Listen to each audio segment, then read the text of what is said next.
ಯಾಕೆ ಬೇಡ ಅಂತಿದ್ದೀರಾ? ಇಷ್ಟಕ್ಕೂ ಬೇಡ ಅಂತ ಹೇಳಕ್ಕೆ ನೀವ್ಯಾರು? ಅಥವಾ ನಿಮಗೆ ಹೀಗೆ ಹೇಳಿ ಅಂತ ಯಾರಾದರೂ ಹೇಳಿದಾರಾ? ಇನ್ಯಾರು? ನಿಮ್ಮಪ್ಪ.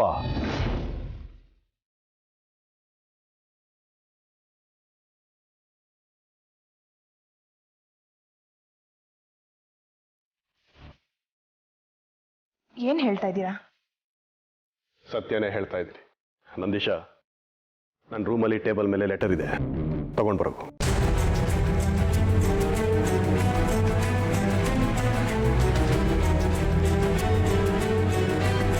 ಲೆಟ್ರಾ? ಏನು ಲೆಟ್ರು? ನನ್ನ ಅಣ್ಣ ದಿಗ್ವಿಜಯ ನನಗೆ ಕಳಿಸಿರೋ ಲೆಟರ್.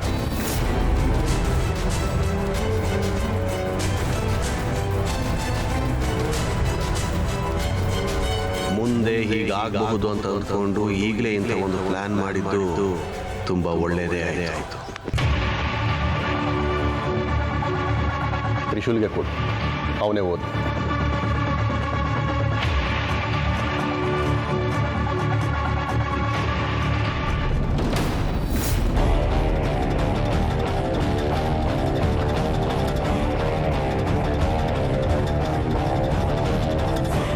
ಏಯ್, ಯಾಕೋ ಹಾಗೆ ನೋಡ್ತಾ ಇದ್ಯಾ? ಏನಾಯ್ತು? ಅಪ್ಪ, ಇದು ಅಪ್ಪನೇ ಬರ್ದಿರೋದು, ಅಪ್ಪನ ಹ್ಯಾಂಡ್ ರೈಟಿಂಗ್.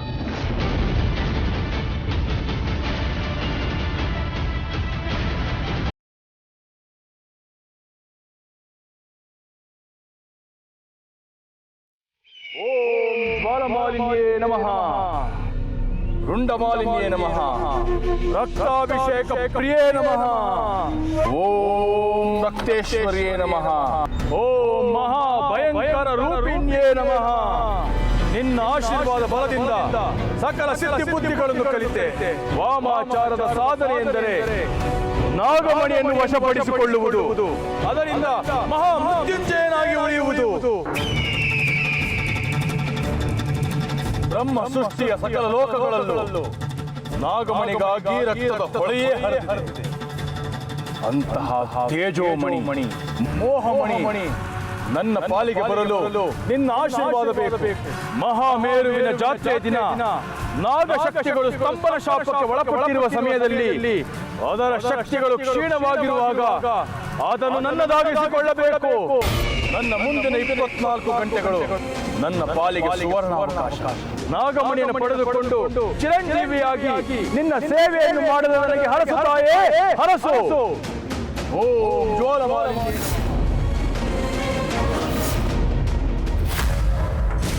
ಏನು ನೋಡ್ತಾ ಇದೆಯಾ ತ್ರಿಶೂಲ್? ಹ್ಯಾಂಡ್ ರೈಟಿಂಗ್ ಅಲ್ಲ, ಅದರಲ್ಲಿರೋ ವಿಷಯ ಇಂಪಾರ್ಟೆಂಟ್. ಓದು. ಪ್ರೀತಿಯ ತಮ್ಮ ಧನಂಜಯನಿಗೆ ನಿಮ್ಮಣ್ಣ ದಿಗ್ವಿಜಯ್ ಮಾಡೋ ಆಶೀರ್ವಾದಗಳು. ಲಾಯರ್ಗೆ ಫೋನ್ ಮಾಡಿದಾಗ ನೀನು ಬಂದಿದ್ದ ವಿಚಾರ ತಿಳಿಯಿತು. ತುಂಬ ಸಂತೋಷ ಆಯಿತು. ನೀನಿರುವ ಕಡೆ ಎಲ್ಲರೂ ಕ್ಷೇಮವಾಗಿ ಇರುತ್ತಾರೆ ಅನ್ನೋದು ನನ್ನ ನಂಬಿಕೆ. ನಾನು ಹರಿದ್ವಾರದಲ್ಲಿ ಒಬ್ಬರು ಗುರುಗಳ ಜೊತೆಗಿದ್ದೀನಿ. ಇಲ್ಲಿಂದ ನಾನು ನಿಮ್ಮೆಲ್ಲರ ಜೊತೆ ಮಾತನಾಡಲು ಅವಕಾಶ ಇಲ್ಲದ ಕಾರಣ ಈ ಪತ್ರ ಬರೆಯುತ್ತಿದ್ದೇನೆ. ಇಲ್ಲಿ ಗುರುಗಳಿಂದ ನನಗೆ ತಿಳಿದ ವಿಚಾರವೇನೆಂದರೆ, ನಮ್ಮ ಮನೆಗೆ ಯಾವುದೋ ಒಂದು ದುರಂತ ಕಾದಿದೆ ಅನ್ನೋದು.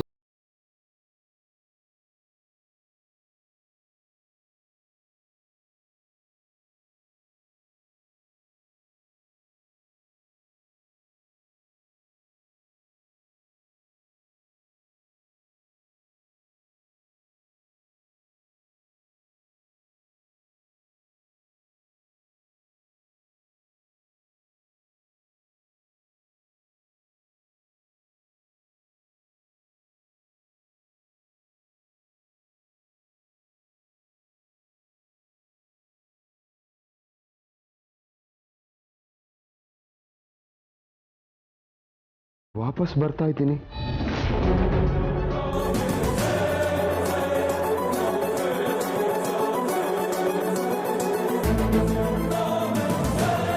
ಮುಂದೆ ಓದು ತ್ರಿಶೂಲ್. ಬಂದ ಮೇಲೆ ಮಿಕ್ಕ ವಿಚಾರ ಮಾತಾಡೋಣ. ಎಲ್ಲರ ರಕ್ಷಣೆ ನಿನ್ನ ಹೊಣೆ ಧನಂಜಯ. ಎಚ್ಚರ. ನಾನು ಹೇಳಿದ ಮಾತು ಚಾಚು ತಪ್ಪದೆ ಪಾಲಿಸು. ನಾನು ತುಂಬ ದೊಡ್ಡ ಕೆಲಸದ ಮೇಲೆ ಇಲ್ಲಿಗೆ ಬಂದಿದ್ದೇನೆ. ಮನೆಯಲ್ಲಿ ಎಲ್ಲರಿಗೂ ನಾನು ಕೇಳಿದ್ದೇನೆಂದು ಹೇಳು. ನಿನ್ನ ಪ್ರೀತಿಯ ದಿಗ್ವಿಜಯ.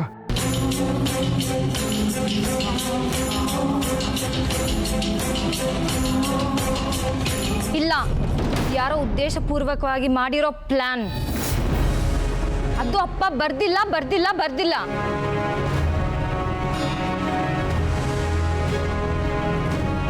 ಮತ್ತಿನ್ನು ಯಾರು ಬರ್ದಿರೋದು? ಇಲ್ಲಿ ನೋಡು, ಇದು ಬಾಬಾಜಿ ಹ್ಯಾಂಡ್ ರೈಟಿಂಗ್. ಗೊತ್ತು, ಇವನು ಹೇಳಿದ್ನಲ್ಲ, ನನಗೂ ಗೊತ್ತು ಅವ್ರದ್ದು ಹ್ಯಾಂಡ್ ರೈಟಿಂಗ್. ಇಲ್ಲಿ ನೋಡು, ಇದು ಬಾಬಾಜಿದಲ್ಲ. ಎಷ್ಟು ಸುಂದರವಾಗಿ ಶುದ್ಧವಾಗಿ ಬರೆದಿದ್ದಾರೆ. ಇಲ್ಲ, ಇದು ಸುಳ್ಳು. ಅಪ್ಪ ಆಗಿದ್ರೆ ನೇರವಾಗಿ ಫೋನ್ ಮಾಡ್ತಿರೋರು. ಹೇಳೋದಾಗಿದ್ರೆ ಫೋನಲ್ಲೇ ಹೇಳಿರೋರು. ಲೆಟರ್ ಯಾಕೆ ಬರೀತಾ ಇದ್ರು?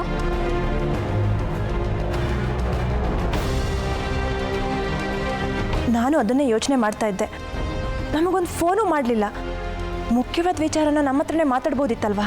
ನೋಡಿ, ವಿಷಯ ನಿಮ್ಮೆಲ್ರಿಗೂ ಗೊತ್ತಾಗಲಿ ಅಂತೇಳಿ ಅಣ್ಣ ನನಗೆ ಬರೆದ ಪತ್ರನ ನಿಮ್ಮೆಲ್ಲರ ಮುಂದೆ ಓದಿಸಿದ್ದೀನಿ.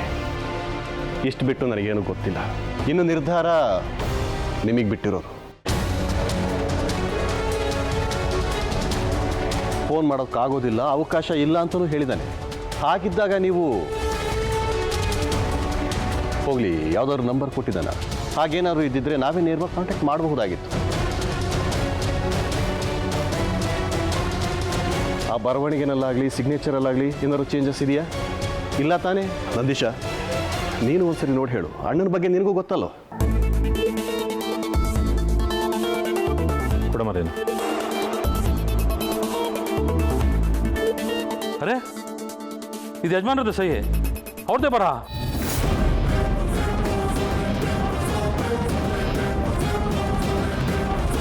ಬೇರೆಯವ್ರು ಬರೋದಕ್ಕೆ ಸಾಧ್ಯನೇ ಇಲ್ಲ. ಅರ್ಥ ಆಗಿರಬಹುದು ಅಂದ್ಕೊಳ್ತೀನಿ.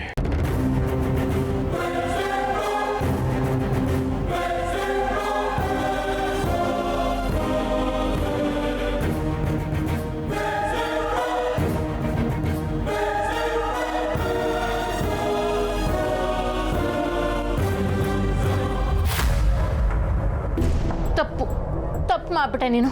ನಿನ್ನ ಜೀವನದಲ್ಲಿ ಆದ ನೋವು ಇನ್ನೊಬ್ರು ಬದುಕಲ್ಲಿ ಆಗ್ಬಾರ್ದು ಅನ್ನೋ ಬುದ್ಧಿ ಬೇಡ್ವಾ ನಿನ್ಗೆ? ಪ್ರೀತಿಸೋ ಹೃದಯಗಳನ್ನ ದೂರ ಮಾಡೋದು ಒಂದೇ, ದೇವಸ್ಥಾನದ ಗರ್ಭಗುಡಿಯಿಂದ ದೇವ್ರ ವಿಗ್ರಹನ ಆಚೆ ಹಾಕೋದು ಒಂದೇ. ಪ್ರೇಮಿಗಳಿಗೆ ಪ್ರೀತಿನೇ ದೇವ್ರು, ಪ್ರೀತಿನೇ ದೇವಸ್ಥಾನ, ಪ್ರೀತಿನೇ ಎಲ್ಲ.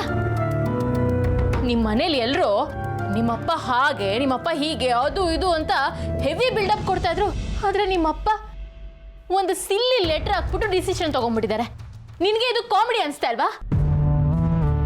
ಇಬ್ರು ಪ್ರೇಮಿಗಳನ್ನ ದೂರ ಮಾಡ್ಬಿಟ್ರು, ಅವ್ರ ಹೃದಯನ ಚೂರ್ ಮಾಡ್ಬಿಟ್ರು. ತಪ್ಪು, ಇದು ತಪ್ಪು ಅಲ್ಲಯ್ಯ.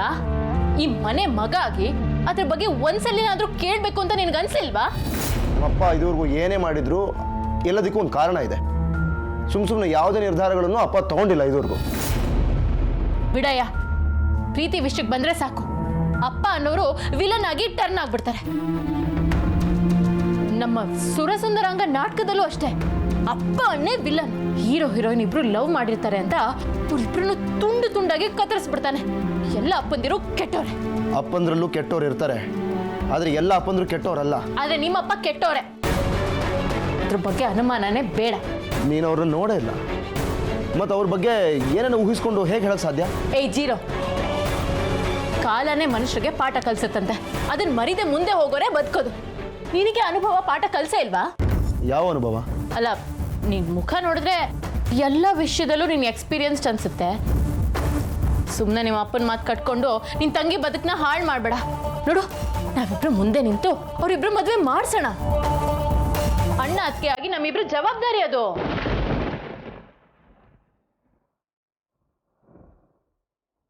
ನಾನು ಅಣ್ಣ ಸರಿ, ನೀನು ಅತ್ತಿಗೆ ಅಲ್ವಲ್ಲ? ಸದ್ಯಕ್ಕೆ ಅಂದ್ಕೋ.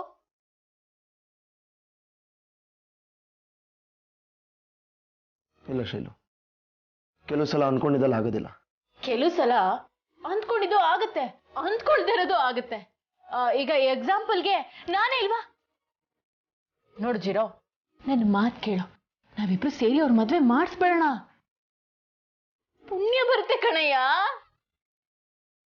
ಅದರಿಂದ ನಮ್ಮಿಬ್ರು ಸಂಬಂಧನೂ ಗಟ್ಟಿಯಾಗಿ ಉಳಿಯುತ್ತೆ.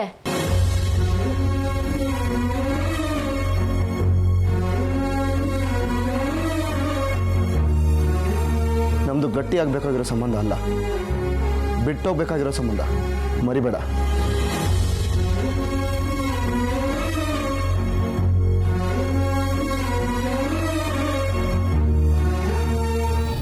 ಯಾಕೆ ಇಷ್ಟೊಂದು ಉದ್ವೇಗ ದಿಗ್ವಿಜಯ? ಯಕಾಶ್ಚಿತ್ ಒಂದು ಮದುವೆನ ಮಾಡ್ಸೋಕ್ಕಾಗಲ್ವಾ? ನಮ್ಮ ಉದ್ದೇಶ ನಿನ್ನ ಮಗಳ ಮದುವೆ ನಿಲ್ಲಿಸೋದಲ್ಲ ದಿಗ್ವಿಜಯ, ನನ್ನ ತ್ರಿಶೂಲ್ ಮದುವೆ ಮಾಡಿಸೋದು, ನಾಗಮಣಿನ ಹುಡ್ಕೋದು. ಆದರೆ ನಿನ್ನ ಪ್ರಯತ್ನ ಆ ಕಡೆ ಇಲ್ಲ. ನಿನ್ನ ಮಗಳ ಮದುವೆ ನಿಲ್ಲಿಸುವುದೇ ಜೀವನದ ಶ್ರೇಷ್ಠ ಗುರಿ ಅಂತ ವರ್ತಿಸ್ತಾ ಇದೆಯಾ ದಿಗ್ವಿಜಯ? ನಮ್ಮ ಮುಂದೆ ದೊಡ್ಡ ಗುರಿಗಳಿದ್ದಾಗ ಸಣ್ಣ ಸಂಕಷ್ಟಗಳನ್ನು ಬಿಟ್ಟು ಬಿಡಬೇಕು ದಿಗ್ವಿಜಯ. ಆದರೆ ಈಗ ಬಂದಿರೋದು ಸಣ್ಣ ಸಂಕಷ್ಟ ಅಲ್ಲ ಕೃಷ್ಣೆ. ಅಜಿತ ಸಾಮಾನ್ಯದವನು ಅಲ್ಲ ಅಂತ ನೀವು ಹೇಳಿದಾಗ ನಾನದನ್ನು ಹಗುರವಾಗಿ ಪರಿಗಣಿಸಿ ಅವನನ್ನು ಕೊಂದು ಬರ್ತೀನಿ ಅಂತ ಹೋದೆ. ಹೋದಾಗ ತಿಳಿತಾ ಅವನ ಹಿಂದೆ ಒಂದು ದೊಡ್ಡ ಶಕ್ತಿನೇ ಇದೆ ಅಂತ? ಅವನ ಹಿಂದೆ ಇರೋದು ಯಾವುದೋ ಶಕ್ತಿ ಅಲ್ಲ, ಇಡೀ ಲೋಕನೇ ಇದೆ. ಯಾಕೆ ಅಂದರೆ ಅವನು ಭೂಲೋಕದ ಮನುಷ್ಯನೇ ಅಲ್ಲ, ಗರುಡ ಲೋಕದ ಗರುಡ.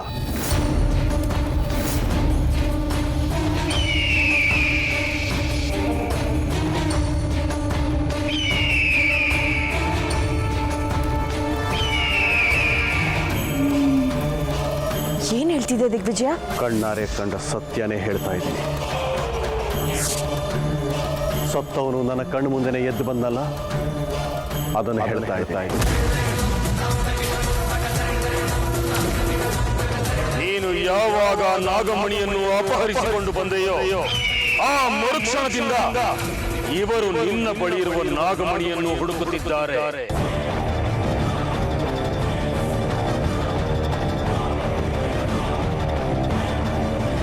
ನಿನ್ನ ಬದುಕಿನ ಕೊನೆಯ ಹಂತ ಅಂತ ಬಂದಾಗ ಒಂದು ಗರುಡ ಪಕ್ಷಿ ನಿನ್ನ ಜೀವನದಲ್ಲಿ ಬರುತ್ತೆ ಅಂತ ಭೈರವ ಬಾಬಾ ಎಚ್ಚರಿಸಿದ್ರು. ಹಾಗೆ ಅದು ಮಾನವನ ರೂಪದಲ್ಲಿರುತ್ತೆ ಅಂತ ಕೂಡ ಹೇಳಿದ್ರು. ಆ ಕ್ಷಣ ಈಗ ಬಂದಿದೆ ಅಂದರೆ ನನ್ನ ಜೀವನ ಅಂತ್ಯ ಆಗ್ತಾ ಇದೆಯಾ? ವ್ಯರ್ಥ ಚಿಂತೆ ಬೇಡ ದಿಗ್ವಿಜಯ. ಅವನು ನಿನ್ನ ಮಗಳ ಪ್ರಿಯಕರ ಅಷ್ಟೇ. ಆದರೆ ಅವನಿಗೆ ನನ್ನ ಕೆಲವು ವಿಚಾರಗಳು ಗೊತ್ತಿವೆ. ನಾಗಿಣಿ, ನಾಗಮಣಿ, ಆದಿಶೇಷ ಅಂತೆಲ್ಲ ಹೇಳ್ತಾ ಇದ್ದ. ಈ ಮಾತುಗಳನ್ನು ಆಡಿದಾನೆ ಅಂದರೆ ಅವನು ನನ್ನ ಪರಮ ಶತ್ರುನೇ. ದಿಗ್ವಿಜಯ, ನಾಗಮಣಿ ನಾಗಲೋಕದ ಸ್ವತ್ತು ಅಂತ ನಾಗಗಳು ನಂಬಿದ್ರೆ ಅದು ನಾಗಮಣಿ ಅಲ್ಲ, ಅದು ಗರುಡಮಣಿ ಅಂತ ಗರುಡ ಲೋಕದವರು ನಂಬಿದ್ದಾರೆ. ನನಗನ್ಸೋ ಪ್ರಕಾರ ಇಲ್ಲೇ ಎಲ್ಲೋ ನಾಗಮಣಿ ಇದೆ ಅಂತ ಅವನು ಬಂದಿರ್ಬೋದಾ? ನಾಗಮಣಿಗೋಸ್ಕರ ನಿನ್ನ ಮಗ ನಾಗಿಣಿನ ಮದುವೆ ಆದಾಗೆ ಆ ಗರುಡ ಕೂಡ ನಿನ್ನ ಮಗಳನ್ನು ಮದುವೆ ಆಗಿ ನಾಗಮಣಿನ ವಶಪಡಿಸ್ಕೊಳ್ಳೋ ಪ್ರಯತ್ನ ಮಾಡ್ತಿದ್ದಾನಾ? ಈ ಸಾಧ್ಯತೆನೂ ತೆಗೆದುಹಾಕುವಾಗಿಲ್ಲ. ಅವನು ನನ್ನ ಮಗಳನ್ನು ಮೀಟ್ ಮಾಡಬಾರ್ದು. ಯಾವುದೇ ಕಾರಣಕ್ಕೂ ಅವರಿಬ್ಬರ ಮದುವೆ ಆಗಬಾರದು. ಈಗಾಗಲೇ ನಾಗಿಣಿ ಒಬ್ಬಳು ನನ್ನ ಸೊಸೆಯಾಗಿ ಬಂದು ನಾನು ಅನುಭವಿಸ್ತಾ ಇರೋದೇ ಸಾಕು. ಯಾವುದೇ ಕಾರಣಕ್ಕೂ ಗರುಡ ಒಬ್ಬ ನನ್ನ ಅಳಿಯ ಆಗೋದು ಬೇಡ. ಹೇಗಾದರೂ ಮಾಡಿ ಅವನು ಈ ಮನೆ ಕಡೆ ಬರದಿರೋ ಹಾಗೆ ಮಾಡಿ.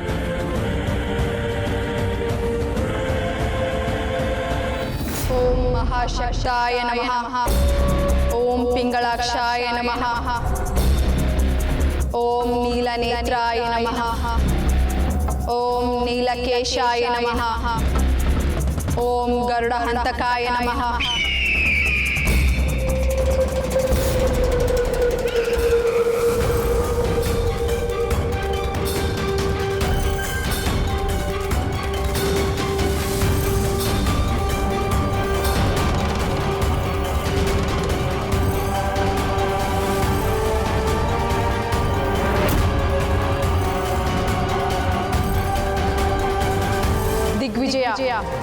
ನಿನ್ನ ಮನೆಗೆ ಗರುಡ ದಿಗ್ಬಂಧನ ಹಾಕಾಗಿದೆ. ಗರುಡ ಕುಲದವರಾರಿಗೂ ನಿನ್ನ ಮನೆಯನ್ನು ಪ್ರವೇಶಿಸಲು ಸಾಧ್ಯವಿಲ್ಲ. ಕೃಷ್ಣೆ, ಹೀಗೆ ದಿಗ್ಬಂಧನ ಹಾಕೋದ್ರಿಂದ ಮನೆಯವ್ರಿಗೇನಾದ್ರು ತೊಂದರೆ ಆಗುತ್ತಾ? ಇಲ್ಲ, ನಿನಗೂ ನಿನ್ನ ಮನೆಯವರಿಗೂ ಯಾವುದೇ ತೊಂದರೆ ಆಗುವುದಿಲ್ಲ. ಆದ್ರೆ ಗರುಡ ಪಕ್ಷಿಗೆ ಮಾತ್ರ ನಿನ್ನ ಮನೆ ಪ್ರವೇಶಿಸಲು ಸಾಧ್ಯವಿಲ್ಲ. ಅದು ಮಾನವ ರೂಪ ಧರಿಸಿ ಬಂದರೂ ಸುಟ್ಟು ಹೋಗುತ್ತದೆ. ಅಂದ್ರೆ ನೀನು ಹೇಳ್ತಾ ಇರೋದು ಅವನ ಪ್ರಯತ್ನ ಎಲ್ಲ ವಿಫಲ ಆಗುತ್ತೆ ಅಂತನಾ? ಹೌದು. ಗರುಡ ಪಕ್ಷಿಗೆ ನಿನ್ನ ಮನೆಯೊಳಗೆ ಹೋಗಲು ಸಾಧ್ಯವಿಲ್ಲ. ಆದರೆ ನಿನ್ನ ಮಗಳು ಮನೆಯಿಂದ ಹೊರಗೆ ಬರಬಹುದು. ಅದರ ಬಗ್ಗೆ ಎಚ್ಚರ ವಹಿಸು. ಸತ್ಯ, ಶತ್ರುಗಳ ಕಾಟದಿಂದ ಮುಕ್ತಿ ಸಿಕ್ತಲ್ಲ, ಅಷ್ಟು ಸಾಕು. ಯಾವುದೇ ಕಾರಣಕ್ಕೂ ನನ್ನ ಮಗಳು ಮನೆಯಿಂದ ಹೊರಗಡೆ ಬರೆದಿರೋ ಹಾಗೆ ನೋಡ್ಕೊಳ್ಳೋ ಜವಾಬ್ದಾರಿ ನನ್ನದು.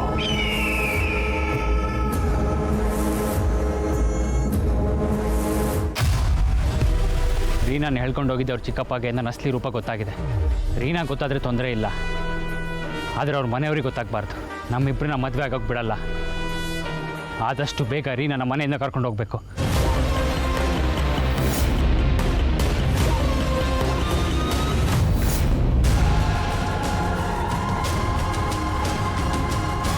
ಇದೇನಿದು? ದಿಗ್ವಿಜಯ ಮನೆ ಒಳಗಡೆ ಹೋಗೋಕ್ಕಾಗ್ತಾ ಇಲ್ಲ. ದಿಗ್ವಿಜಯ ಮನೆ ಸುತ್ತ ದಿಗ್ಬಂಧನ ಹಾಕಿದ್ದಾರೆ. ಇದನ್ನು ದಾಟಿ ನನಗೆ ಹೋಗೋಕ್ಕಾಗಲ್ಲ. ಏನು ಮಾಡಲಿ? ಏನಾದರೂ ಮಾಡಿ ರೀನಾನ ಇಲ್ಲಿಂದ ಕರ್ಕೊಂಡು ಹೋಗಲೇಬೇಕು.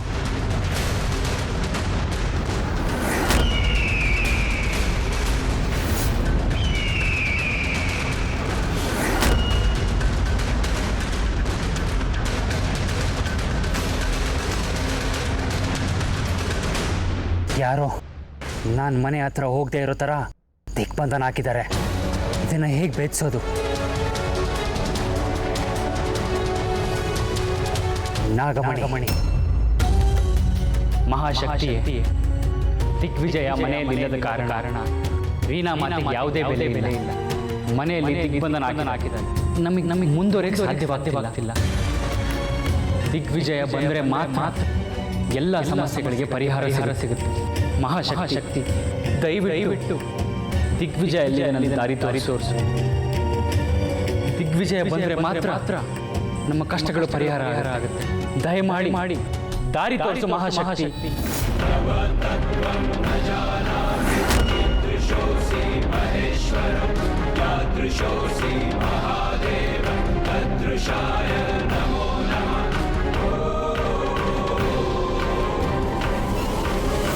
ನಾಗಮಣಿ ನನ್ನನ್ನು ಎಲ್ಲಿ ಕರ್ಕೊಂಡು ಹೋಗ್ತಾ ಇದೆ? ದಿಗ್ವಿಜಯರ ಜಾಗ ತೋರಿಸು ಅಂದರೆ ಅವನು ಮನೆ ಹತ್ರ ಕರ್ಕೊಂಡು ಹೋಗ್ತಾ ಇದೆ.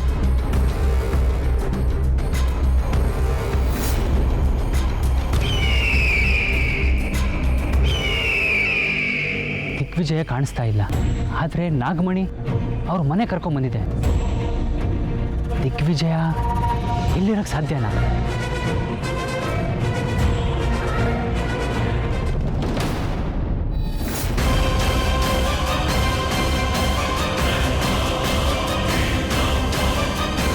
ಇದೇಗೆ ಸಾಧ್ಯ? ಹಾಗಾದರೆ ಧನಂಜಯನೇ ದಿಗ್ವಿಜಯನ?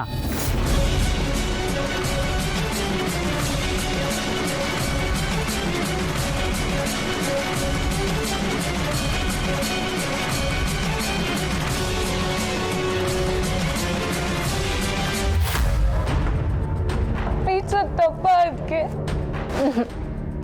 ಖಂಡಿತ ತಪ್ಪಲ್ಲ. ಆದರೆ ಪ್ರೀತಿ ಸಿಗಲ್ಲ ಅಂತ ಹೀಗೆ ಅಳೋದು ತಪ್ಪು. ಭೂಮಿ ಮೇಲೆ ನಮಗೆ ಬದುಕೋ ಅವಕಾಶ ಕೊಡೋದೆ ಆ ದೇವ್ರ ನಿರ್ಧಾರ. ಯಾರ ಜೊತೆ ಬದುಕಬೇಕು ಅನ್ನೋದು ನಮ್ಮ ನಿರ್ಧಾರ. ನೀನು ಅಜಿತ್ ಜೊತೆ ಬದುಕಬೇಕು ಅಂತ ಸರಿಯಾದ ನಿರ್ಧಾರನೇ ಮಾಡಿದ್ಯಾ.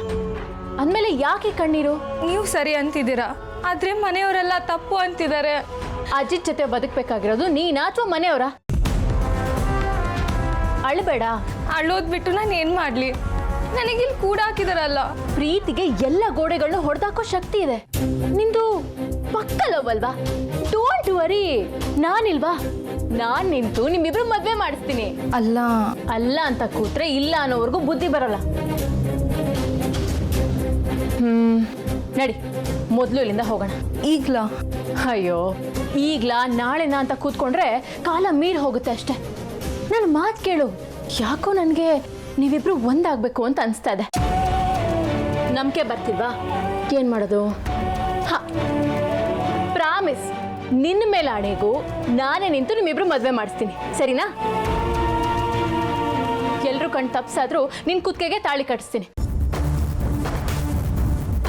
ಬಾ ಹೋಗೋಣ, ಬಾ.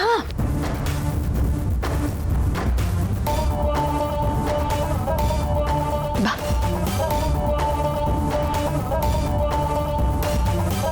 ಅದಕ್ಕೆ ಏನೂ ತೊಂದರೆ ಆಗಲ್ಲ ಅಲ್ವಾ? ನೀನೇನೋ ತೊಂದರೆ ಮಾಡ್ಕೊಳ್ತಿದ್ರೆ ಸಾಕು, ಯಾರೂ ಇಲ್ಲ. ಬೇಗ ಬಾ. ನಾನಿದ್ದೀನಲ್ಲ.